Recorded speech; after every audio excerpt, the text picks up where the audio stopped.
Now students, देखिए कल की क्लास में हमने यहाँ तक आपको पढ़ा दिया था। ठीक है, हम लोगों ने यहाँ तक पढ़ लिया था बच्चों। और मैंने आपको बताया था कि जो लेटेंट हीट ऑफ फ्यूजन का क्या मतलब होता है, याद है?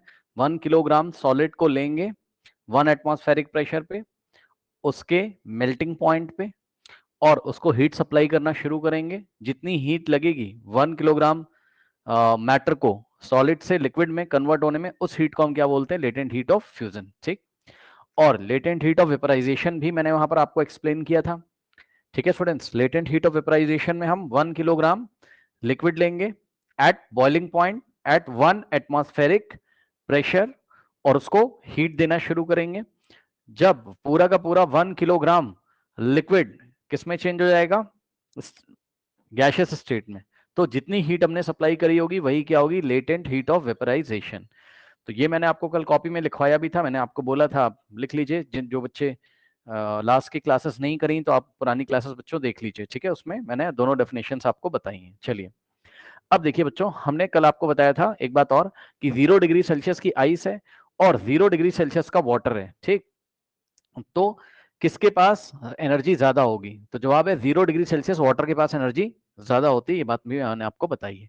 चलिए, अब नेक्स्ट देखिए स्टूडेंट्स, अब हम यहां से स्टार्ट करते हैं एनसीईआरटी में। ठीक है, चलिए देखते हैं क्या बात कर रहे हैं। वैसे सारी बातें बच्चों आपको पता है, बट फिर भी कह रहा है कि when we supply heat energy to water, particle starts moving even faster.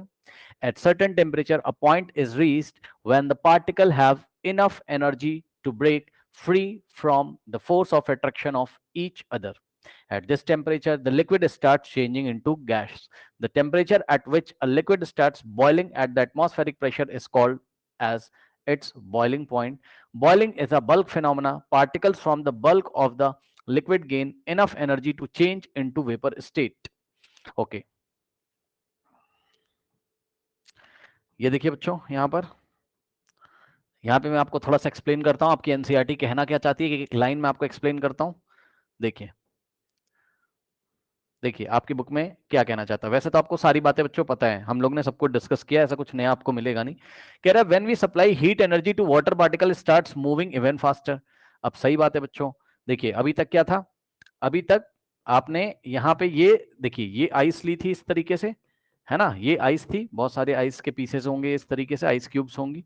ठीक है स्टूडेंट्स, और इसको ये 0 डिग्री सेल्सियस का था, इसको आपने हीट सप्लाई किया था। कल की क्लास में आपने ये सब पढ़ लिया है। ठीक है, और जो भी हीट सप्लाई किया था वो टेम्परेचर को राइज नहीं करता है बच्चों, वो ओनली मैटर वो ओनली मैटर के स्टेट को चेंज करता है। ठीक है स्टूडेंट्स, और ये 0 डिग्री सेल्सियस का यहाँ पर आपको 0 डिग्री सेल्सियस का पहले आइस था, और यहाँ पर 0 डिग्री सेल्सियस का आपको वाटर मिल गया। 0 डिग्री सेल्सियस का क्या मिल गया? वाटर मिल गया। ठीक है स्टूडेंट्स, अब ध्यान से सुनिए। जितनी हीट आपने सप्लाई करी है, इस हीट को हम क्या बोलते हैं? लेटेंट हीट ऑफ फ्यूजन बोलते हैं। ठीक है ना? 1 किलोग्राम अगर हम आइस लेके चलते हैं 1 एटमॉस्फेरिक प्रेशर पे, और मेल्टिंग पॉइंट क्या है? 0 डिग्री सेल्सियस। ठीक है, तो बहरहाल अब यहाँ पे देखिए 0 डिग्री सेल्सियस का पानी मिल गया है। अब आप क्या करोगे? इस पानी को अब आप हीट सप्लाई करोगे इस पानी में। तो अब जो आप हीट सप्लाई कर रहे हो, यानी कि नीचे से आप हीट कर रहे हो उस तरीके से। ठीक है, अब क्या होगा? अब जो आप हीट सप्लाई कर रहे हो, ठीक है स्टूडेंट्स, इससे धीरे धीरे क्या होगा? टेम्परेचर तो राइज हो ही रहा है ना? टेम्परेचर राइज हो रहा है। देखो, टेम्परेचर इंडिकेशन होता है कैनेटिक एनर्जी का, थोड़ा ये भी आप समझ लीजिए, है ना? More the temperature more the kinetic energy. ठीक है, तो यही चीज आपकी किताब में लिखा हुआ है, मैंने आपको पहले की क्लासेस में बताया है। टेम्परेचर यदि ज्यादा है तो कैनेटिक एनर्जी पार्टिकल्स की ज्यादा होगी। अब आप हीट दे रहे हो, तो वो हीट अब कहां जा रही है? पार्टिकल्स ले रहे हैं और अपनी कैनेटिक एनर्जी को बहुत ही ज्यादा बढ़ा ले रहे हैं बच्चों। ध्यान से चेक करिए। ठीक है, यहाँ पे देखिए, when we supply the heat energy to water, जब आप हीट एनर्जी, ठीक है, हीट भी क्या एनर्जी का एक फॉर्म है, जब आप हीट एनर्जी वाटर को सप्लाई कर रहे हो बच्चों यहाँ से नीचे से, ठीक है ना, तो ये हीट एनर्जी कहाँ जा रही है? पार्टिकल्स के पास जा रही है। ठीक है ना, और पार्टिकल इसी हीट एनर्जी को चेंज कर लेते हैं अपनी काइनेटिक एनर्जी में। मतलब जो हीट आप देते हो, मान लो हीट हीट एनर्जी की यूनिट भी जूल्स होती है बच्चों। दो तीन बातें याद रख लीजिए। ठीक है, दो तीन बातें मैं आपको याद रखने के लिए बोलना चाहता हूं बच्चों। देखिए, हीट एनर्जी, जो हीट एनर्जी आप नीचे से जो हीट सप्लाई कर रहे हो बच्चों, हीट एनर्जी की बात करें फिजिक्स में या केमिस्ट्री में कभी भी, वर्क की बात करें बच्चों, या कोई भी एनर्जी हो, एनी एनर्जी, मतलब कैनेटिक एनर्जी हो चाहे पोटेंशियल एनर्जी, आप आगे चल के फिजिक्स में पढ़ोगे, सबकी जो एसआई यूनिट होती है बच्चों, सबकी एसआई यूनिट होती है जूल्स होती है। क्या होती है? जूल्स होती है। ठीक है, हीट एनर्जी, वर्क, ओके, और कोई भी एनर्जी हो, एनी एनर्जी, एनी एनर्जी, सबकी एसआई यूनिट क्या होती है बच्चों? जूल्स होती है। याद रखिएगा, इसको कैपिटल जे से दिखाते हैं। जैसे लेंथ की यूनिट मीटर होती है ना, वैसे ही एनर्जी, वर्क और हीट एनर्जी, चाहे आपकी एनर्जी में कोई भी एनर्जी हो, आपकी पोटेंशियल एनर्जी हो, काइनेटिक एनर्जी, उनकी यूनिट्स क्या होती हैं? जूल्स होती हैं। ठीक है ना? ओके, तो इस चीज को आप ध्यान रखना। तो वही मैं आपसे कह रहा हूं कि मान लो आपने हीट एनर्जी सप्लाई करी कितनी, जस्ट एग्जांपल दे रहा हूं, मान लो 100 जूल एनर्जी अब आपने सप्लाई करी, तो ये जो 100 जूल एनर्जी कहां जा रही है? ये मॉलिक्यूल्स को मिल रही है।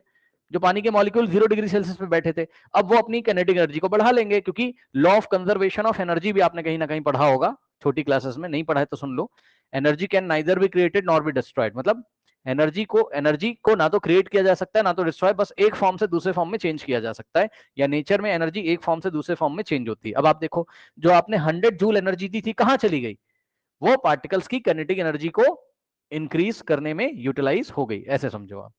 ठीक, तो इन पार्टिकल्स की काइनेटिक एनर्जी बढ़ जाएगी, ये और तेजी से इधर उधर मोशन करेंगे। ठीक है, और इनका जो फोर्स ऑफ अट्रैक्शन जो कुछ भी बचा हुआ है, वो धीरे धीरे ब्रेक हो जाएगा। भाई जो वाटर है, यानी कि जो लिक्विड के पार्टिकल्स हैं, उसके बीच में जो फोर्स ऑफ अट्रैक्शन बचा होगा वो भी ब्रेक हो जाएगा, वो भी ओवरकम हो जाएगा, क्योंकि आप हीट लगातार सप्लाई कर रहे हो। ठीक है, तो ये टेम्परेचर का बढ़ेगा 0 डिग्री सेल्सियस से 1 degree, 2 degree, 3 degree, 4 degree, 5 degree, ऐसे करते करते करते करते 50 डिग्री, फिर करते करते जैसे ही 100 डिग्री सेल्सियस पहुंचेगा बच्चों, ध्यान से सुनिए, जैसे ही 100 डिग्री सेल्सियस पहुंचेगा बच्चों, ठीक है, इसका टेम्परेचर जैसे ही पहुंचेगा क्या? 100 डिग्री सेल्सियस।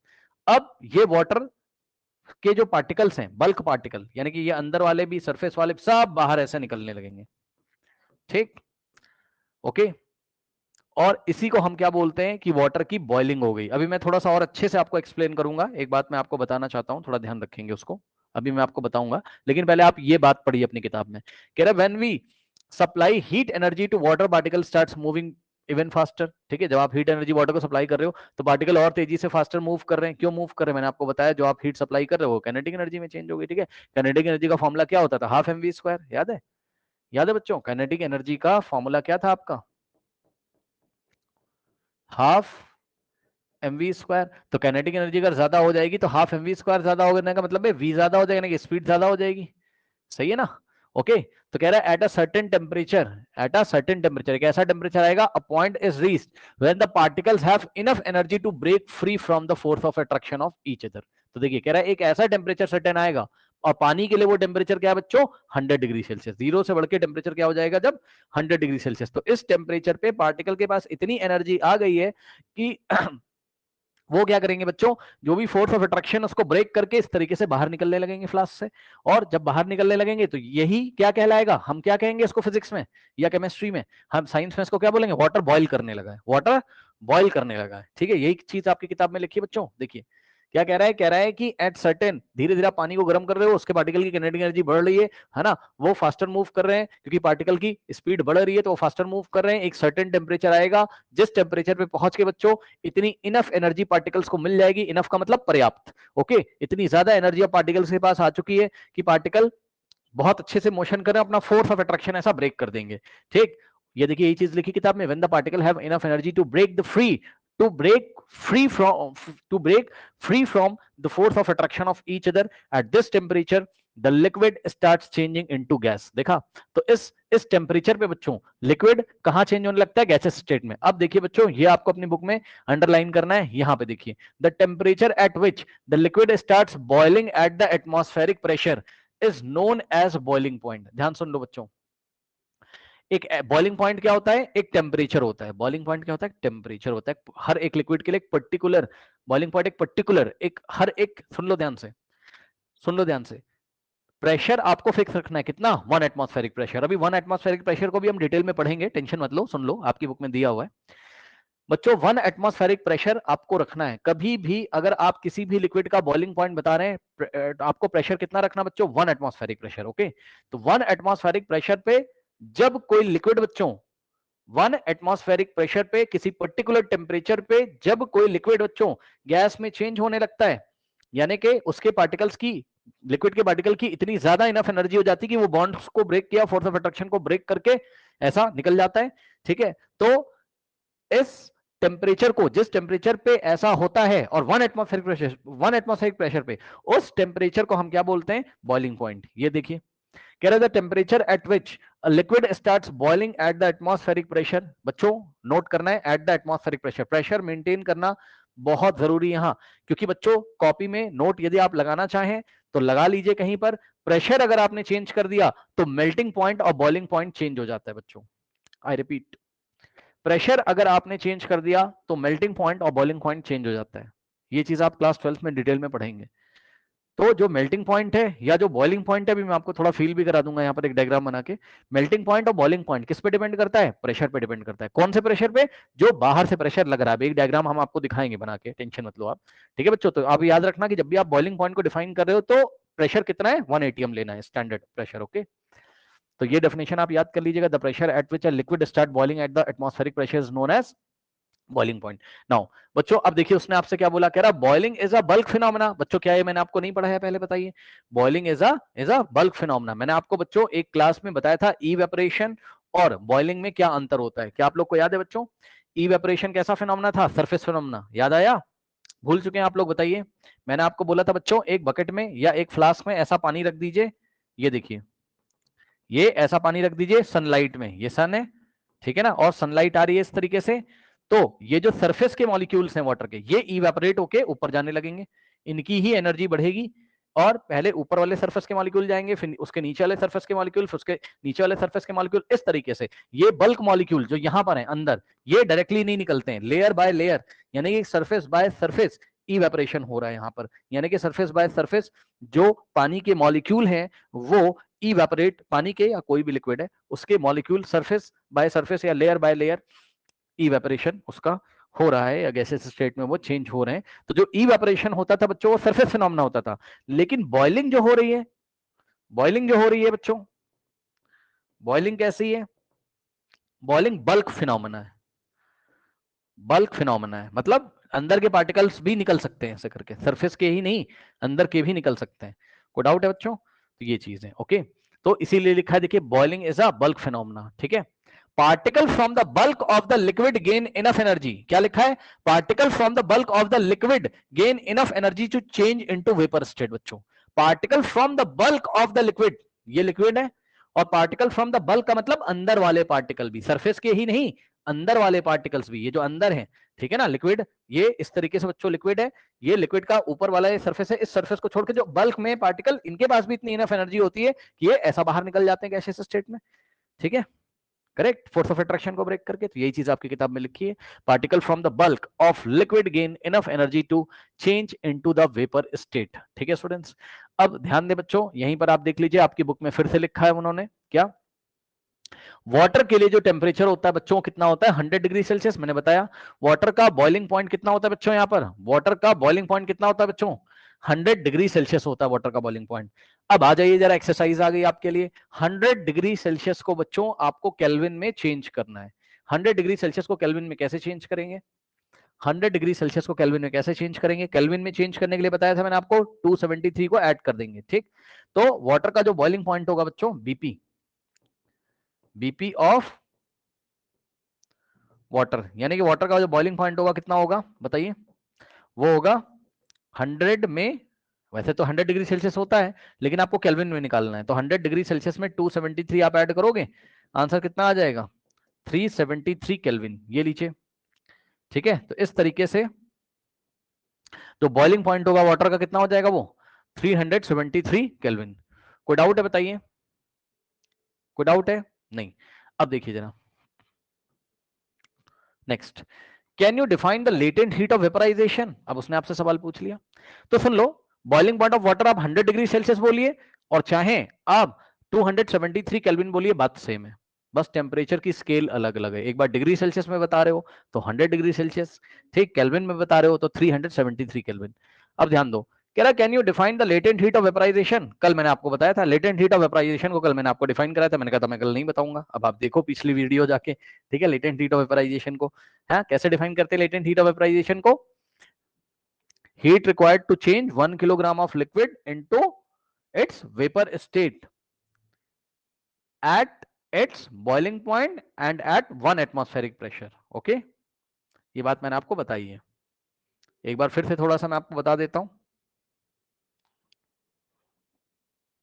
क्या करोगे बच्चों लेटेंट हीट ऑफ वेपराइजेशन में? 1 किलोग्राम लिक्विड लेना है,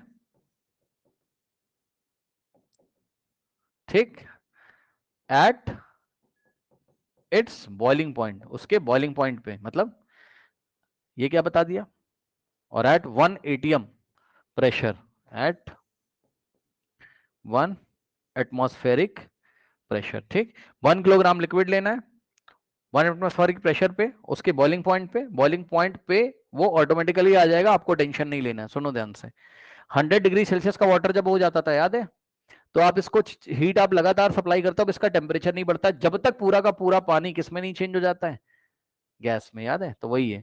तो बॉइलिंग पॉइंट पर ही, एट बॉइलिंग पॉइंट, जब वो लिक्विड अपने बॉइलिंग पॉइंट पे पहुंच जाएगा, उसके बाद उस पूरे के पूरे लिक्विड को गैस में कन्वर्ट करने के लिए, 1 किलोग्राम लिक्विड को गैस में कन्वर्ट करने के लिए कितनी हीट सप्लाई करी, वही क्या है, लेटेंट हीट ऑफ वेपराइजेशन है।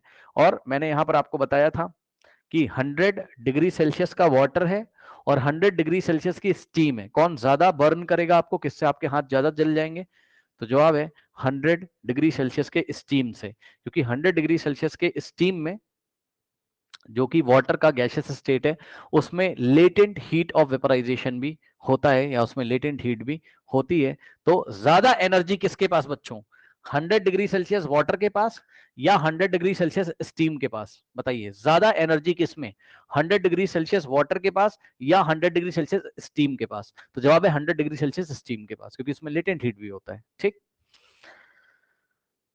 तो लेटेंट हीट ऑफ वेपराइजेशन आप डिफाइन कर चुके हो, कह रहा है do it in the same way, have defined the latent heat of fusion, ठीक है। कह रहा particle in the steam that is the water vapour at 373 kelvin और 100 degree Celsius have more energy than the water in the same temperature. अब देखो बच्चों, यही बात इसने कह दिया कि वाटर जब अपने वेपर स्टेट में होता है, यानी गैसियस स्टेट में होता है, यानी कि जो पार्टिकल होते हैं स्टीम के, जो भाप निकलती पानी से है ना, उसके जो पार्टिकल होते हैं, उसका टेम्परेचर अगर 100 डिग्री सेल्सियस पे, ऑब्वियसली वो 100 डिग्री सेल्सियस ही रहता है उस टाइम टेम्परेचर, ठीक है। तो 100 डिग्री सेल्सियस का स्टीम ले लो, या आप दूसरे शब्दों में बोलो तो 100 डिग्री सेल्सियस का वाटर वेपर ले लो और 100 डिग्री सेल्सियस का वाटर लिक्विड ले लो, ठीक। तो कौन आपके हाथ को ज्यादा जला देगा, स्टीम या वेपर फॉर्म वाटर का, या वाटर का गैसियस स्टेट, क्यों, क्योंकि उसमें हीट कंटेंट एक्स्ट्रा होता है, लेटेंट हीट ऑफ वेपराइजेशन होता है उसमें। देखिए लिखा भी, कह रहा है this is because the particle in the steam have absorbed extra energy in the form of latent heat of vaporization, ठीक है। ऐसा इसलिए होता है कि जो पार्टिकल है स्टीम के, ठीक है, उनके पास एक्स्ट्रा एक्स्ट्रा एनर्जी है, कौन से फॉर्म में, in the form of latent heat of vaporization, ठीक है। तो ये बात आपको सब एक एक लाइन एनसीईआरटी के बच्चों आपको याद होनी चाहिए, ठीक है स्टूडेंट्स। ओके चलिए नेक्स्ट देखते हैं बच्चों, आपकी बुक में कुछ डायग्राम वगैरह दे के रखता है, ठीक है। चलिए ये देखिए बच्चों, कह रहा है कि ओके नाउ, कह रहा है कि so we infer that the state of matter can be change into another state by changing the temperature. Okay students, तो इस तरीके से जो अभी तक हमने निष्कर्ष निकाला, जितना आप पढ़ के आ रहे हो इतने दिनों से, उससे आपको क्या पता चला, तो जवाब है उससे आपको पता चला कि स्टेट ऑफ मैटर को टेम्परेचर चेंज करके चेंज किया जा सकता है। देखा बच्चों आपने कल, है ना, 0 डिग्री सेल्सियस की आइस थी, उसको आप गर्म कर रहे हो, गर्म कर रहे हो, यानी कि हीट आप उसको दे रहे हो, ठीक है, हीट कंटेंट आप उसमें सप्लाई कर रहे हो, तो ऑब्वियसली आप उसका टेम्परेचर चेंज करने की कोशिश कर रहे हो। जब आप उसका टेम्परेचर चेंज करने की कोशिश कर रहे थे, टेम्परेचर चेंज हो चाहे ना हो स्टार्टिंग में, लेकिन वो अपना स्टेट ऑफ मैटर चेंज करने लगता है, ठीक है, मतलब मैटर अपना स्टेट चेंज करने लगता है, ठीक। सॉलिड से लिक्विड आ सकता है, लिक्विड टेम्परेचर देने का क्या मतलब भाई, टेम्परेचर चेंज करने का क्या मतलब है, टेम्परेचर चेंज करने का मतलब आप उसमें उसमें हीट कंटेंट चेंज कर रहे हो, या तो आप हीट सप्लाई कर रहे हो यानी कि उसको गर्म कर रहे हो, और या तो उससे हीट निकाल रहे हो यानी कि उसको आप ठंडा कर रहे हो। हीट कैसे निकालता है, कौन हीट निकालता है, रेफ्रिजरेटर, रेफ्रिजरेटर, रेफ्रिजरेटर में पानी ले जाओगे, रख दोगे, तो रेफ्रिजरेटर पानी में से हीट कंटेंट को बाहर निकालता है, तो पानी क्या होता है, फ्रीज हो जाता है, ठीक।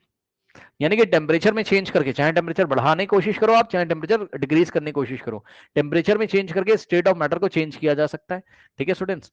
तो ये देखिए कह रहा है कि हम क्या कर सकते हैं, we infer that the state of matter can be change into another state by changing the temperature. अच्छा ठीक है भाई, बहुत बढ़िया।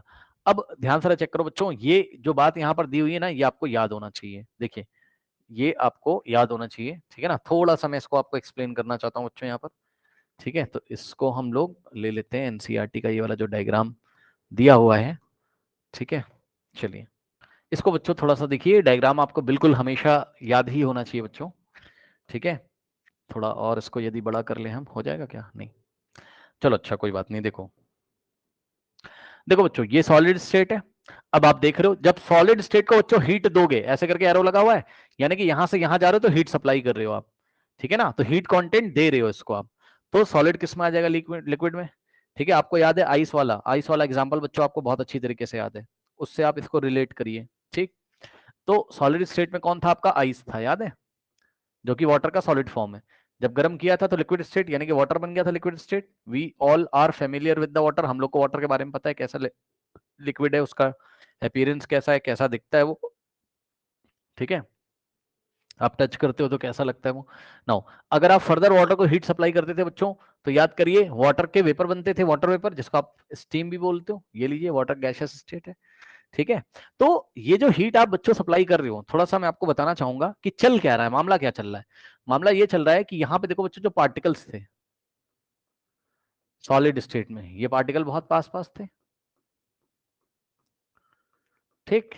तो जब आप हीट देते हो, इसका फोर्स ऑफ अट्रैक्शन ब्रेक होगा, पार्टिकल दूर दूर हो जाएंगे, ऐसे फ्रीली मूव करेंगे थोड़ा सा ना, काइनेटिक एनर्जी बढ़ जाएगी। ये लो, ठीक। अब अगर आपने और हीट दी तो इसकी और एनर्जी बढ़ेगी, ये और तेजी से फ्रीली मूव करेंगे, जो इनके बीच में अब जो भी रिमेनिंग फोर्स ऑफ अट्रैक्शन है वो भी खत्म हो जाएगा। और गैसियस स्टेट में लगभग नेग्लेजिबल, यानी कि जीरो फोर्स ऑफ अट्रैक्शन लगभग होता है, ठीक है स्टूडेंट्स। ध्यान दो बच्चों, इसके पार्टिकल और दूर दूर हो गए गैसियस स्टेट के, ठीक। अब सुनो, अभी जब आप यहां से यहां जा रहे थे बच्चों, तो आप इसको हीट कंटेंट सप्लाई कर रहे थे, याद है। हीट आप दे रहे हो, थोड़ा इमेजिन करिएगा बच्चों, आप हीट एनर्जी आप इसको दे रहे हो बच्चों। क्या आप रिवर्स प्रोसेस ले सकते हो बच्चों? क्या आप रिवर्स प्रोसेस ले सकते हो? Yes sir. कैसे लोगे रिवर्स प्रोसेस बच्चों? अगर गैस को कूल करें हम, कूल करने का क्या मतलब है बच्चों? देखो एक थोड़ा सा डायग्राम आपको बना दे तो आपको शायद थोड़ा समझ में आए मैं कहना क्या चाहता हूं। देखो बच्चों, ये कोई सैंपल है, ये किसी मटेरियल का सैंपल है, ठीक। ये किसी मटेरियल का सैंपल है, ठीक है स्टूडेंट्स। अब ध्यान देंगे जरा, देखिए जब आप इसको हीट सप्लाई करोगे बच्चों, खुद सोचो, तो पार्टिकल्स के दूर दूर हो जाएंगे, ये ऐसे, क्योंकि अब यहां पर एनर्जी बढ़ गई है। सुन लो ध्यान से, यहां पर इनके पार्टिकल्स के पास एनर्जी इंक्रीज हो गई बच्चों, इंक्रीज हो गई है। कहां से मिली भाई? आपने हीट किया ना बेटा, वहीं से तो एनर्जी मिली है, तो एनर्जी इनके पास हो गई। तो यहां से जब आप यहां जा रहे हो तो हीट आप दे रहे हो ना, हीट सप्लाई कर रहे हो ना, तो ऐसा एरो लगेगा, heat supply, supplied, heat content दे रहे हो, इसको हीट सप्लाइड कर रहे हो। बच्चों रिवर्स प्रोसेस कैसे करोगे?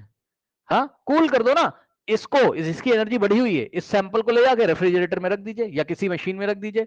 जो मशीन क्या करती है, इसमें से हीट निकालेगी। अब हीट दी भी जा सकती, गैस बर्नर से हीट आप देते हो, और हीट कंटेंट निकाला भी जा सकता है, एनर्जी को निकालने का काम भी करती है। ऐसी मशीन इंसानों ने बनाई है, जैसे कि रेफ्रिजरेटर, ठीक है स्टूडेंट्स। ओके, तो रेफ्रिजरेटर और बहुत ही एडवांस रेफ्रिजरेटर, जो बड़े बड़े कूलिंग सिस्टम आते हैं आजकल, रेस्टोरेंट वगैरह में लगे रहते हैं ना, उसको फ्रीजर भी बोलते हैं, उसमें तो टेम्परेचर एकदम माइनस में भी जाता है। तो बहुत अच्छे अच्छे मशीन हमने बना रखे हैं, जो मशीन क्या करते हैं, जो मशीन थर्मोडायनेमिक्स के प्रिंसिपल पे काम करते हैं बच्चों। और थर्मोडायनेमिक्स ये फिजिक्स में आप पढ़ोगे क्लास 11th में बच्चों, ठीक है। तो थर्मोडायनेमिक्स के प्रिंसिपल पे काम करने वाली बहुत सारी मशीन हमने बनाई हुई हैं, जो कि सामने रखे सब्सटेंस या मैटर में से हीट कंटेंट को निकाल लेती हैं। हाँ, तो अगर आप इसको रेफ्रिजरेटर में रखोगे बच्चों, तो क्या करेगा रेफ्रिजरेटर? एक ऐसी मशीन है जो थर्मोडायनेमिक्स के प्रिंसिपल्स पे बेस है, बनाई है हम लोगों ने, इंसानों ने। और ये क्या करेगा, इसमें से हीट कंटेंट को एक्सट्रैक्ट कर लेगा, हीट कंटेंट एक्सट्रैक्टेड, एक्सट्रैक्टेड निकाल लिया जाता है। अब सुनो क्या बात हो गई, पहले तो हीट तुमने दी थी तो एनर्जी बढ़ गई, अब तुम उसकी एनर्जी निकाल रहे हो भाई, निकाल रहे हो, निकाल रहे हो। सुन लो ध्यान से, एनर्जी भी बढ़ गई, उसका टेम्परेचर भी बढ़ गया था, सुन लेना ध्यान से, ठीक है भाई। पानी पहले 0 डिग्री सेल्सियस का था ना, तो गर्म करा आपने तो उसका टेम्परेचर बढ़ गया, उसकी एनर्जी बढ़ गई पार्टिकल्स की, वो 100 डिग्री सेल्सियस पे पहुंच गया। और वापस उसको अगर कूल करोगे, थोड़ा फील करो ना, तो भाई उसकी एनर्जी जितनी दी तुम निकाल ले रहे हो, तो जब निकाल ले रहे हो तो वापस यहाँ का टेम्परेचर डिक्रीज कर जाएगा, और इनके पार्टिकल की एनर्जी भी डिक्रीज कर जाएगी। क्योंकि हमारी जो रेफ्रिजरेटर था बच्चों, उस मशीन ने इसकी एनर्जी निकाल ली, इसका हीट कंटेंट निकाल लिया। सही है। तो रिवर्स प्रोसेस भी लिया जा सकता है। अगर तुमने एनर्जी देने के लिए बर्नर बनाया हुआ है, तो सामने वाले मैटर से एनर्जी वापस उसमें से खींच के बाहर निकालने के लिए तुमने मशीन्स भी बनाई है, जैसे कि रेफ्रिजरेटर। ठीक है बच्चों, तो इसको वापस कूल किया तो इसका हीट कंटेंट निकाल रहे हो तुम गैस का, तो गैस की जब वापस हीट कंटेंट निकालोगे बच्चों, तो इसकी एनर्जी कम हो जाएगी। तो जो ये पार्टिकल ऐसे खूब तेजी से घूम रहे थे, अब ये धीरे धीरे घूमेंगे, और क्योंकि भाई धीरे धीरे चलेंगे, अब ये धीरे धीरे मोशन करेंगे, क्यों? काइनेटिक एनर्जी कम हो जाएगी। भाई तुम उसकी एनर्जी निकाल लो ना, उसका हीट कंटेंट निकाल रहे हो, उसी हीट कंटेंट की वजह से ही तो उसके पास काइनेटिक एनर्जी थी। अब वही हीट कंटेंट तुम निकाल ले रहे हो, सही है ना? तो भाई उसकी एनर्जी कम हो जाएगी ना बेचारे की। अब धीरे धीरे चलेगा, धीरे धीरे जब चलेगा तो पास पास आएंगे पार्टिकल, फिर से इंट्रैक्शन होगा पार्टिकल्स के बीच में। इंट्रैक्शन का मतलब होता है एक दूसरे को प्रभावित करना। जब पार्टिकल्स एक दूसरे के पास आएंगे, प्रभावित करेंगे एक दूसरे को। किस प्रकार से प्रभावित करेंगे? अट्रैक्ट कर लेंगे। यानी कि जब तुम इधर से इधर आओगे, इसका हीट कंटेंट निकालोगे रेफ्रिजरेटर में रख के, तो पार्टिकल धीरे धीरे मोशन करेंगे, क्योंकि तुम इसकी एनर्जी निकाल ले रहे हो। पास पास आएंगे, फोर्स ऑफ अट्रैक्शन बढ़ जाएगा। अब वो आपको लिक्विड स्टेट में दिखाई पड़ेगा, क्योंकि पार्टिकल और पास पास आ गए, फोर्स ऑफ अट्रैक्शन बढ़ गया, एनर्जी कम हो गई। अब तुम इसका हीट कंटेंट और निकाल लो, यानी कि इसका टेम्परेचर और कम करो, और पावरफुल रेफ्रिजरेटर में रखिए इसको, तो क्या करेगा? और पावरफुल रेफ्रिजरेटर इसका हीट और निकालेगा, इसका हीट कंटेंट और निकालेगा। इसका हीट कंटेंट निकालने का मतलब किसका? लिक्विड का। हीट कंटेंट निकालने का मतलब है कि इसकी एनर्जी निकाल ले रहे हो आप, और यदि आप इसकी एनर्जी निकाल ले रहे हो बच्चों, तो भैया ये तो अब और धीरे धीरे मोशन करेगा। हाँ, क्योंकि इसकी एनर्जी कम हो गई है, तो इसका फोर्स ऑफ अट्रैक्शन और बढ़ जाएगा। पार्टिकल अब बहुत धीरे धीरे, जब ऐसा उतना फ्रीली नहीं मूव करेंगे, तो उसका फोर्स ऑफ अट्रैक्शन तो बढ़ना ही बढ़ना है। पार्टिकल पास पास आएंगे, बार बार एक दूसरे को अट्रैक्ट करेंगे, तो बढ़िया से फिर से फोर्स ऑफ अट्रैक्शन बहुत बढ़िया बन जाएगा। और ये लिक्विड अब आपको कैसा दिखाई पड़ेगा बच्चों? यहाँ सॉलिड स्टेट में दिखाई पड़ेगा। ठीक है स्टूडेंट्स, तो इस प्रकार से यदि आप टेम्परेचर बढ़ाने की कोशिश करते हैं, तो हीट कंटेंट आपको सप्लाई करना पड़ता है, आप इस डायरेक्शन में जाते हैं। और यदि आप टेम्परेचर डिक्रीज करते हैं, का मतलब ये है कि आपने किसी मशीन में रख के, किसी थर्मोडायनेमिक्स के प्रिंसिपल पे बनी हुई मशीन जैसे कि रेफ्रिजरेटर में रख के, आपने मैटर में से क्या किया है? हीट कंटेंट को एक्सट्रैक्ट किया है, बाहर किया है। इससे पार्टिकल्स की एनर्जी बच्चों घट जाती है, डिक्रीज कर जाती है, और टेम्परेचर तो डिक्रीज करता ही करता है। और आप देखते हो हालत क्या होती है गैस से लिक्विड में, और लिक्विड से सॉलिड में। ठीक, अब यही एक बात मैं आपसे ये पूछना चाहता हूं आगे बढ़ने से पहले, अभी एनसीईआरटी में हम आगे बढ़ेंगे, और बात मैं आपसे ये पूछना चाहता हूं बच्चों, देखिए आप क्या महसूस कर रहे हो बताओ? यहाँ जब आपने इसकी हीट कंटेंट को एक्सट्रैक्ट किया था, है ना, इस डायरेक्शन में, इस डायरेक्शन में आपने, बच्चों ध्यान सुन लेना, ध्यान से बच्चों सुन लेना, इस डायरेक्शन में जब आप जा रहे हो बच्चों, बहुत ध्यान सुन लेना मेरी बात, तो आप हीट को एक्सट्रैक्ट कर रहे हो। Yes sir, sir heat content is, heat content मतलब heat energy, heat content is extracted, यानी कि बाहर निकाल रहे हो आप। अब बताइए, यदि हीट कंटेंट एक्सट्रैक्ट किया जा रहा है बच्चों, ठीक है, तो गैस कूल हो जा रही कि नहीं हो जा रही? बताइए, कूल हो जा रही है कि नहीं हो जा रही? और गैस कहीं ना कहीं लिक्विड में आ जा रही है कि नहीं आ जा रही है? और लिक्विड के बाद सॉलिड में आने की संभावना है कि नहीं है? बताइए, है ना? अब सुन लेना पहले मेरी पूरी बात ध्यान से बच्चों, फिर से सुनिए। जब आप हीट कंटेंट इसमें से निकाल रहे हो बच्चों, तो क्या संभावना है? गैस पहले लिक्विड में आएगी। यदि आपने और हीट एक्सट्रैक्ट कर लिया, तो लिक्विड से गैस किस में आ जाएगी? सॉलिड में। ये हो गया। अच्छा, थोड़ा सा हम आपको फील कराते हैं, आप सॉलिड तक मत जाओ, आप अभी यहीं देखो बच्चों, गैस के पार्टिकल दूर दूर है। जब आप इसमें से हीट कंटेंट निकालते हो गैस में से, सुन लो बच्चों, जब आप गैस में से हीट कंटेंट निकालते हो, रेफ्रिजरेटर में रख दी गैस, मान लो, अरे भाई मान लो कोई छोटा सा सिलेंडर है, उसमें गैस भर के रेफ्रिजरेटर में रख दी आपने, रेफ्रिजरेटर इसमें से हीट कंटेंट निकाल लेगा, पार्टिकल की एनर्जी कम होगी। सही है, ध्यान से सुनिएगा। पार्टिकल पास पास आएंगे कि नहीं आएंगे? बताओ, ये पार्टिकल अब पास पास आएंगे कि नहीं आएंगे? जल्दी बताओ, जल्दी से बताइए, पार्टिकल पास पास आ जाएंगे?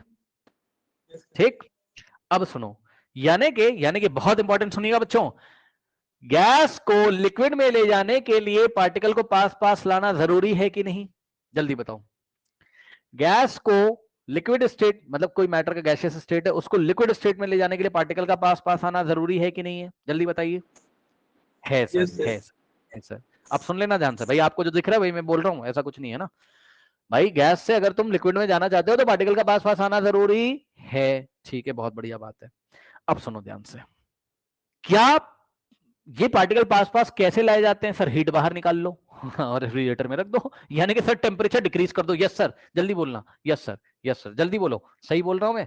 जल्दी से कुछ नोट कराऊंगा, याद करना है आपको। बेटा टेम्परेचर डिक्रीज कर रहे हो इस डायरेक्शन में कि नहीं, तुम बताओ। टी का मतलब टेम्परेचर डिक्रीज कर रहे हो या डिक्रीज्ड, टेम्परेचर डिक्रीज कर रहे हो रेफ्रिजरेटर में रख के, यस सर, तभी तो गैस कूल हो रही है। अच्छा सर, गैस कूल हो रही है और लिक्विड स्टेट में चली जा रही है, गैस के लिक्विड आने के लिए सर पार्टिकल का पास पास होना जरूरी। सर पास पास करने के दो तरीके हैं सर, ध्यान से सुन लो, पार्टिकल्स को पास पास करने के दो तरीके। पहला तरीका तो हीट निकाल लो इसमें से रेफ्रिजरेटर में रख के, यस सर, यानी कि सर गैस को कूल कर दो सर, टेम्परेचर को डिक्रीज कर दो, टेम्परेचर को डिक्रीज कर दो, पहला तरीका। बेटा एक बात बताओ, गैस के पार्टिकल को पास पास लाने का एक और तरीका पढ़ाया है पहले, गैस के पार्टिकल को पास पास लाने का एक और तरीका पढ़ाया है पहले, याद है? Yes sir. हाँ, क्या पढ़ाया गया बताइए जल्दी से। सर कंप्रेस कर सकते हैं। हाँ very good very good very good very good, यहाँ पिस्टन लगा हुआ, वेरी गुड वेरी, इसका मतलब तुम पढ़ के आते हो, वेरी गुड। यहाँ पे देखिए जरा, ये पिस्टन लगा हुआ था इस तरीके से, ठीक, तो इसको ऐसा तुमने कंप्रेस किया था, याद है? सुन लेना ध्यान से, सुन लेना बच्चों, सुन लेना भाई, देखो जरा ध्यान से, इधर इधर देखो जरा, यहां से प्रेशर लगाओगे, ठीक, तो ये पिस्टन ऐसे नीचे जाएगा और थोड़ी देर के बाद आपको स्थिति कैसी दिखाई पड़ेगी, ये पिस्टन यहां आ जाएगा, ठीक, और सब पार्टिकल पास पास आ जाएंगे ऐसे, आए कि नहीं पास पास? पास पास लाने के दो तरीके हैं, गैस के पार्टिकल को पास पास लाने के दो तरीके हैं भाई, या तो तुम उसका हीट निकाल लो, टेम्परेचर डिक्रीज करके रेफ्रिजरेटर में रख देना, गैस को कूल कर दो सीधे शब्दों में। दूसरा है तुम भाई गैस के ऊपर प्रेशर लगा दो, सुन लेना मेरी बात ध्यान से, गैस के ऊपर प्रेशर लगाना है, यानी कि गैस के ऊपर प्रेशर क्या कर दें सर, बढ़ा दें, इंक्रीज कर दें, ठीक, तो गैस के ऊपर यदि आप प्रेशर बढ़ा देंगे तो उसके पार्टिकल पास पास आ जाएंगे, वो लिक्विड स्टेट में आएगा। यानी कि सुन लो ध्यान से बच्चों, गैस को गैस को गैस को गैस को गैस को लिक्विड स्टेट में लाने के कितने तरीके हैं, मतलब सॉरी तरीके नहीं, कौन कौन सी कंडीशन है गैस लिक्विड स्टेट में आ जाएगी? नंबर वन बच्चों, नंबर वन, टेम्परेचर को क्या कर दो, डिक्रीज कर दो, सही बोला मैंने कि नहीं? ओके, और नंबर टू बच्चों, प्रेशर को क्या कर दो, इंक्रीज कर दो, pressure on the gas increased, P का मतलब pressure on the gas increased. बताइए कोई डाउट है? तो ये दोनों बातें आज याद रखिएगा, ये कंडीशन याद रखिएगा, बस इसीलिए मैंने इतना आपको पढ़ाया। गैस को लिक्विड में ले जाने के लिए क्या करना है, टेम्परेचर को डिक्रीज करना है और pressure on the gas increase करना है। अच्छा अब सुन लो ध्यान से बच्चों, प्रेशर भी दो तरीके के होते हैं, यहीं पे आप सुन लीजिए, प्रेशर भी दो तरीके के होते हैं, एक प्रेशर होता है बाय द गैस, एक प्रेशर होता है ऑन द गैस। तो ये जो तुम ऊपर से लगा रहे हो ना ऐसे पिस्टन से, दिस इज द, ये वाला जो प्रेशर लग रहा है बच्चों, this pressure is known as pressure on the gas है ये। तो कौन सा प्रेशर बढ़ाना है बच्चों, pressure on the gas, pressure by the gas मत बढ़ा देना कभी लिखने के लिए आए तो, क्योंकि प्रेशर बाय द गैस का क्या मतलब है वो मैं आपको बताता हूं। मैंने आपको पिछली क्लासेस में पढ़ाया है कि गैस के जो पार्टिकल होते हैं बच्चों, वो कंटेनर की दीवार पे फोर्स लगाते हैं, फोर्स पर यूनिट एरिया को हम प्रेशर बोलते हैं। तो भैया प्रेशर भी दो तरीके के होते हैं, एक बार एक होता है प्रेशर ऑन द गैस, जो कोई एक्सटर्नल एजेंट लगाता है, हम लोग लगाते हैं पिस्टन से, ये ऐसा, ठीक, और दूसरा प्रेशर होता है बच्चों, ध्यान सुनिए, दूसरा जो प्रेशर होता है वो होता है प्रेशर बाय द गैस। और प्रेशर बाय द गैस की जब बात करेगा तो दिमाग लगा के पढ़ लेना एग्जाम में क्या दिया, प्रेशर ऑन द गैस या pressure by the gas. Pressure by the gas का मतलब होता है बेटा कि जो गैस के मॉलिक्यूल है वो कंटेनर की दीवार पे कितना प्रेशर लगा रहे हैं, समझ गए होगे? ये जो गैस के बेटा पार्टिकल्स हैं, ये कंटेनर की वॉल पे, ये कंटेनर की वॉल पे, कंटेनर की वॉल पे कितना प्रेशर लगा रहे हैं, मतलब फोर्स पर यूनिट एरिया। तो ये वाला जो प्रेशर है जो पार्टिकल लगा रहे हैं कंटेनर की वॉल पे बेटा, ये वाला प्रेशर कौन सा प्रेशर है, प्रेशर बाय द गैस है ये। लेकिन ऊपर से जो प्रेशर लग रहा है वो प्रेशर ऑन द गैस है। अब मुझे बताओ, अब मुझे यहीं पे बताओ कि कौन सी दो कंडीशन जरूरी होती हैं गैस को लिक्विड में ले जाने के लिए? Temperature decreases, yes sir, temperature decrease का मतलब डिक्रीज करने का मतलब हीट कंटेंट निकाल रहे हो, उसकी एनर्जी कम कर रहे हो भाई, पार्टिकल पास पास आएंगे, फोर्स ऑफ अट्रैक्शन बढ़ जाएगा, लिक्विड बनने लगेगा वो। दूसरा ये है यानी गैस को कूल कर रहे हो तुम, टेम्परेचर डिक्रीज का मतलब क्या है, गैस को कूल कर रहे हो। और दूसरा प्रेशर प्रेशर प्रेशर इंक्रीज करना है। सर कौन सा वाला sir, pressure on the gas increase करना, ऊपर से प्रेशर लगाओगे तभी तो पार्टिकल पास पास आएंगे। कोई बच्चा गलती से टिक लगा देगा एग्जाम में, मान लो कोई मल्टीपल चॉइस क्वेश्चन आए, लिखेगा प्रेशर इंक्रीज और आगे देखेगा, आगे लिखा रहेगा pressure increase by the gas, wrong. अरे अगर गैस ने प्रेशर इंक्रीज कर लिया, मतलब pressure increase by the gas हो गया ना भैया, तो गैस के पार्टिकल प्रेशर बढ़ा रहे हैं, है ना, तो गैस के पार्टिकल तो जब प्रेशर बढ़ाएंगे तो वापस पिस्टन ऊपर आ जाएगा, गैस फैल जाएगी, एक्सपैंड हो जाएगी, लिक्विड कहां बनेगा वो। तो कौन सा प्रेशर इंक्रीज होना चाहिए, pressure on the gas increase होना चाहिए, pressure by the gas increase नहीं होना चाहिए बच्चों। Pressure by the gas increase होने से गैस एक्सपैंड कर जाएगी। अब सुनो, प्रेशर ऑन द गैस कैसे इंक्रीज करते हैं ये मैंने आपको बता दिया। प्रेशर बाय द गैस कैसे इंक्रीज होता है बता दो सर, बता दें, बहुत आसान है, पिस्टन ही हटा दो ना भाई तुम अपना, तुम अपना पिस्टन हटा दो, गैस के मॉलिक्यूल खुद ही भाग जाएंगे ऐसे, खुद ही वो और प्रेशर से सब बाहर निकलेंगे। तो प्रेशर बाय द गैस कैसे इंक्रीज होता है, तो जवाब है पिस्टन हटा दो ऊपर से, और क्या कर दो, गैस को गर्म कर दो। गैस को जब तुम गर्म करोगे तो फिर से इन पार्टिकल्स को एनर्जी मिलेगी, और उस एनर्जी से ही अपनी काइनेटिक एनर्जी को बढ़ा के वर्क करके पिस्टन को ऊपर ले जाएंगे, या प्रेशर लगा के पिस्टन को ऊपर ले जाएंगे। समझ गए होगे मेरे ख्याल से, ठीक। बहरहाल ये दोनों पॉइंट आपको याद रखने हैं। अच्छा ठीक है, तो जब इतनी बातें मैंने आपको यहां पर बता ही दी हैं बच्चों, ठीक है, तो आइए जरा जल्दी से हम एक काम कर लेते हैं, है ना, बीच में हम थोड़ा सा एनसीईआरटी का बच्चों छोड़ेंगे अभी, उसको मैं आपको पढ़ा दूंगा, ठीक है ना, ये थोड़ा सा मिस करेंगे अभी यहाँ पर, इसको बेटा अभी अभी पढ़ा रहे हैं, रुक जाओ, ठीक है ना, इसको अभी पढ़ा रहे हैं, रुक जाओ, इसको भी पढ़ाते हैं आपको। ओके, आप थोड़ा सा पहले ये पढ़ लीजिए, इसको इसको भी पढ़ाते हुए रुक जाइए, आप थोड़ा सा पहले ये पढ़ लीजिए आके यहाँ पर, ठीक है। Effect of change on pressure, वही मैंने आपको कहा क्या, कि अगर आप प्रेशर में चेंज करोगे, ठीक है, यानी कि गैस या किसी मैटर के ऊपर, खासकर गैस की बात करेंगे जब भी प्रेशर की बात आती है ना, तो बेटा अब आप खुद समझो, ये सॉलिड है, ये सॉलिड है, इस पे मैं प्रेशर लगाऊं बाहर, कुछ पिस्टन वाला सिस्टम इसमें लगा दें, इस पे क्या फर्क पड़ेगा भाई, ये तो रिजिड है ना, इस पे प्रेशर का पड़ेगा तो बहुत कम फर्क पड़ेगा। लिक्विड पे भी प्रेशर का क्या ही फर्क पड़ेगा, लिक्विड की कंप्रेसिबिलिटी भी बहुत कम होती है, लेकिन गैसेस पे प्रेशर का फर्क पड़ता है, गैसेस आर कंप्रेसिबल। तो गैसेस के बारे में जब भी गैसेस के विषय में बात करी जाएगी तो प्रेशर में चेंज की बात करी जाएगी, यही बात आपकी एनसीईआरटी में बोली हुई है। आइए फटाक से हम लोग पढ़ के आपको समझा देते हैं बच्चों कि चल क्या रहा है। Effect of change of pressure, देखो सेक्शन 1.4.2 कह रहा we have already learn that the difference in various state of matter is due to the difference in the distances between the constant particles. ठीक, ये देखिए, कह रहा हमने आपको पहले ही बताया है कि डिफरेंट टाइप के मैटर आपको क्यों दिखते हैं, क्योंकि बच्चों पार्टिकल्स के बीच में डिस्टेंस अलग अलग होता है। सॉलिड में पार्टिकल के बीच में डिस्टेंस बहुत कम होता है, लिक्विड में डिस्टेंस ज्यादा होता है पार्टिकल के बीच में, गैसेस में बहुत ज्यादा होता है डिस्टेंस। इसी डिस्टेंस को अगर तुम कम कर दोगे, पार्टिकल को पास पास ले आओगे, कैसे, प्रेशर को बढ़ा के, तो गैस लिक्विड में चेंज हो जाएगी, यही बात आपको उन्होंने बोली हुई है। कह रहा what will happen when we start putting pressure and compress a gas applying pressure and reducing temperature can liquefy gas. देखो बेटा जो मैंने पढ़ाया था वही लिखा हुआ है, यहाँ पे आ जाओ भाई, इनका पहले सिस्टम देख लो, एक मिनट, शायद हमने नीचे गलती से पढ़ लिया। यहाँ पे देखिए बच्चों, कह रहा है कि yes what will happen when we start putting pressure and compress a gas enclose in a cylinder. ये देखो बेटा, एक सिलेंडर में गैस रखी थी, एनक्लोज मतलब सिलेंडर में गैस बंद थी, ठीक। अब ये देखो, इसके पार्टिकल पहले दूर दूर थे, ये पिस्टन लगाए, पिस्टन से ऐसा कंप्रेस किया, अब पार्टिकल पास पास आ गए, ठीक है, और कंप्रेस किया और पार्टिकल पास पास आ गए। ये लीजिए, अब ये लिक्विड में चेंज हो गया होगा, या मान लो ये गैस है, ये लिक्विड है, और ये सॉलिड हो गया होगा, क्योंकि पार्टिकल जब बहुत पास पास आ जाएंगे तो भैया वो तो सॉलिड में चेंज हो जाएगा ना, ठीक।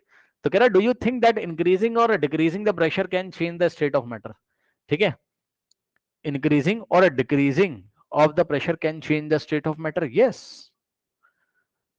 अब ये जो बच्चों आपकी एनसीईआरटी में बुक में जो बात लिखी ना, इंक्रीजिंग और डिक्रीजिंग द प्रेशर, ये जो बात लिखी ना, ये एक्सटर्नल प्रेशर की बात बोली बेटा उसने, एक्सटर्नल प्रेशर जो बाहर से लग रहा है, pressure by the particles of the matter की बात नहीं कर रहा है, pressure on the particle, matter के पार्टिकल पे कितना प्रेशर लग रहा है उसकी बात करते हैं। उसको अगर तुम चेंज करोगे, चेंज करने के दो तरीके हैं, या तो प्रेशर इंक्रीज कर दो, देख लो, अगर तुम प्रेशर इंक्रीज करोगे तो इस डायरेक्शन में जाओगे, यहाँ पी क्या हो रहा है, प्रेशर इज इंक्रीजेस या इंक्रीज्ड। चेक कर लो, गैस था, फिर किस में आया, लिक्विड में, और कंप्रेस कर रहे हो तो किस में आ गया, सॉलिड में। लेकिन ये एक हाइपोथेटिकल सिचुएशन है, ओनली प्रेशर बढ़ा के तुम किसी गैस को सॉलिड में नहीं ला सकते हो, टेम्परेचर भी कम करना पड़ेगा भाई। वो अभी चलो मैं मान लो बात नहीं कर रहे हैं, हाइपोथेटिकल कंडीशन ले रहा हूँ। प्रेशर बढ़ाओगे पार्टिकल पास पास आएंगे गैस से लिक्विड, और प्रेशर बढ़ाओगे पार्टिकल और पास पास आएंगे, सॉलिड में हो जाएगा। टेम्परेचर तो डिक्रीज कर ही रहे हो, चलो मैं लिख देता हूँ, प्रेशर इंक्रीज करो उस डायरेक्शन में, और टेम्परेचर क्या कर रहे हो, डिक्रीज कर रहे हो, कूल कर रहे हो, तभी तो पार्टिकल पास पास आएंगे। और इसकी रिवर्स डायरेक्शन देखिए बच्चों, रिवर्स में जब जा रहे हो इधर से तो प्रेशर क्या करोगे, डिक्रीज। ये प्रेशर कैसे डिक्रीज किया जाता है sir, pressure on the matter कैसे डिक्रीज करोगे, मैंने आपको बोला ना भाई, अपना पिस्टन हटा लो ना भाई, पिस्टन के ऊपर तुमने लोड रखा होगा ना, यहाँ पे लोड समझते हो ना, जैसे तुम सब्जी लाने जाते हो तो वो कुछ 1 किलोग्राम 2 किलोग्राम के कुछ कुछ कुछ कुछ बाट रखता है या कुछ वेट रखता है, वैसे होते हैं, हाँ। तो यहाँ कुछ लोड रखे होंगे ना, यहाँ पे इस तरीके कुछ बाट्स रखे होंगे इस तरीके से, कुछ वेट रखे होंगे, सिंपल शब्दों में बोलिए। तो एक एक वेट हटाते जाओ, यहाँ से वेट हटाते जाओगे तो ये पिस्टन अपने आप ऊपर आएगा। वेट हटाने का क्या मतलब है, वेट हटाने का मतलब है कि तुम प्रेशर कम कर रहे हो, तो ये मैटर एक्सपैंड करेगा, पहले लिक्विड में आएगा, और वेट हटाओगे यहां से तो प्रेशर और कम होगा, इसके ऊपर पार्टिकल और दूर दूर जाएंगे और गैस में आ जाएंगे। यानी कि इस डायरेक्शन में जब जा रहे हो तो रिवर्स प्रोसेस हो रहा है, यानी कि pressure is decreased and temperature is, इधर जाओगे टेम्परेचर इंक्रीज करना पड़ेगा, हीट कंटेंट सप्लाई करोगे तभी तो पार्टिकल दूर दूर जाएंगे ना, काइनेटिक एनर्जी को बढ़ा के अपनी, टेम्परेचर इज इंक्रीज्ड। ठीक, तो उसने हमसे बोला क्या, उस do you think that increasing और decreasing the pressure can change the state of matter, हाँ यस। ये देखो, ये डायग्राम देख लो। अब नीचे आपकी एनसीईआरटी में एक किताब लिखी हुई है, किताब कह रहा हूँ, आपकी बुक में एक लाइन लिखी है नीचे एनसीईआरटी में, इसी डायग्राम के नीचे कह रहा है applying pressure and reducing temperature can liquefy gas. भाई यही मैंने भी पढ़ाया था, अप्लाइंग प्रेशर मतलब प्रेशर को बढ़ाकर, एंड रिड्यूसिंग टेम्परेचर मतलब टेम्परेचर को घटाकर, डिक्रीज करके, चेक करो, प्रेशर इंक्रीज करके टेम्परेचर को डिक्रीज करके आप गैस को क्या कर सकते हो, लिक्विफाइड। ये सुनो,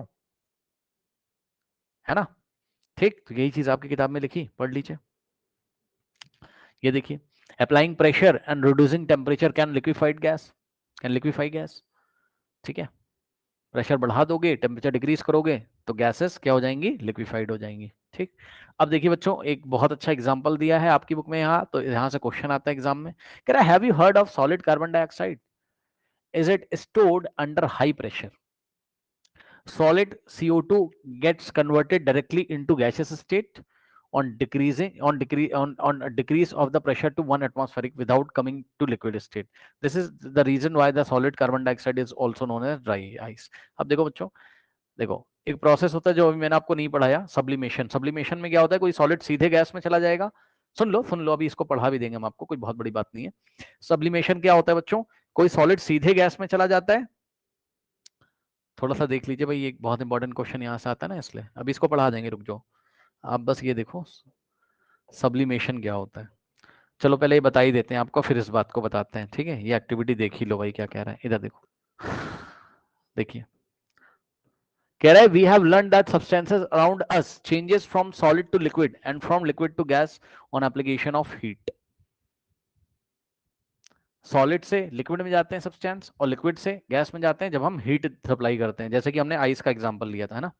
आइस सॉलिड थी, वाटर लिक्विड था, तो सॉलिड से लिक्विड, और फिर वाटर से गैस में चला गया था, यानी कि वाटर से वाटर वेपर में कन्वर्ट हो गया था, यानी कि लिक्विड से गैस में चेंज हो गया था, क्या, बाय एप्लीकेशन ऑफ हीट। ये हमने, लेकिन कभी कभी ऐसा होता है, तो अभी आपने देखा सॉलिड से लिक्विड, फिर लिक्विड से गैस, लेकिन कभी कभी ऐसा होता है सॉलिड से सीधे गैस चला जाता है, सॉलिड से सीधे गैस चला जाता है। यहाँ पे देखिए कह रहा है कि, कहाँ गया भाई, कह रहा but there are some that changes, मतलब सम सब्सटेंसेस या सम मैटर, कुछ मैटर ऐसे होते हैं जो डायरेक्टली सॉलिड स्टेट से कहां चले जाते हैं, गैसेस स्टेट में, लिक्विड स्टेट नहीं आता है। सुन लो बच्चों ध्यान से, ये बड़ा इंपॉर्टेंट और बहुत ही इंटरेस्टिंग टॉपिक है आपके एग्जाम के लिए, ठीक है। देखिए कभी कभी क्या होता है बच्चों, सॉलिड को आप हीट करोगे, है ना, तो ये डायरेक्टली कहां आ जाते हैं बच्चों, गैस में। बस कोई लिक्विड बना ही नहीं बीच में। ओके, इस प्रोसेस को हम सब्लिमेशन बोलते हैं। क्या बोलते हैं इस प्रोसेस को हम, सब्लिमेशन बोलते हैं। और रिवर्स भी ट्रू है, गैस वापस किस में आ जाएगी, सॉलिड में, without going through liquid state. Liquid state में नहीं जाता है वो, ठीक। इधर से इधर जाने में आप हीट दे रहे हो, तो मैंने लिख दिया प्लस हीट, यानी कि हीट आप दे रहे हो उसको, प्लस का मतलब उसमें हीट कंटेंट सप्लाई कर रहे हो आप। इधर से इधर जा रहे हो तो माइनस हीट, यानी कि आप हीट एक्सट्रैक्ट कर रहे हो, गैस में से हीट एक्सट्रैक्ट करोगे तो वापस सॉलिड आ जाएगा, ठीक। यानी कि आप गैस को कूल कर रहे हो तो वापस वो सॉलिड में कन्वर्ट हो जाएगा, ठीक। तो बस यही प्रोसेस है आपका किसका, सब्लिमेशन का। पढ़ लीजिए। अब यहाँ एक एक्टिविटी दी, वो मैं आपको भी पढ़ा दूंगा, लेकिन आप डेफिनेशन, चलो एक्टिविटी भी देख लो पहले। हाँ बताइए, कोई डाउट है क्या, जल्दी बताइए, कोई डाउट है, नहीं। अब सुनिए बच्चों, देखिए आपके घर में, सबके घरों में कैम्फर होगा, कपूर, कपूर होता है ना, घर में पूजा होती, कपूर होता है, कपूर जलाया जाता है, उसमें से महक आती है, बहुत अच्छी खुशबू भी आती है उसमें से। तो जो कैम्फर होता है, कैम्फर अगर आप देखोगे, अगर आप कैम्फर खुला छोड़ दोगे, कपूर जो होता है ना, तो कैम्फर को खुला छोड़ दीजिए, 3 घंटे के बाद, 4 घंटे के बाद चेक करिए, वहां कैम्फर आपको नहीं मिलेगा। क्यों, जो कैम्फर होता है, जो कैम्फर होता है स्टूडेंट्स, ठीक है, ये देखिए, ये कैम्फर है, सॉलिड स्टेट में ये भी, ठीक, ये लगातार गैसेस स्टेट में चेंज होता रहता है, सब्लिमेशन होता रहता है इसका, लिक्विड स्टेट में जाए बिना ही सीधे सॉलिड से गैस में चला जाता है, ठीक। अब यही एक एक्टिविटी आपकी किताब में कराई है, आप पढ़ लो उसको बुक में। ये देखिए,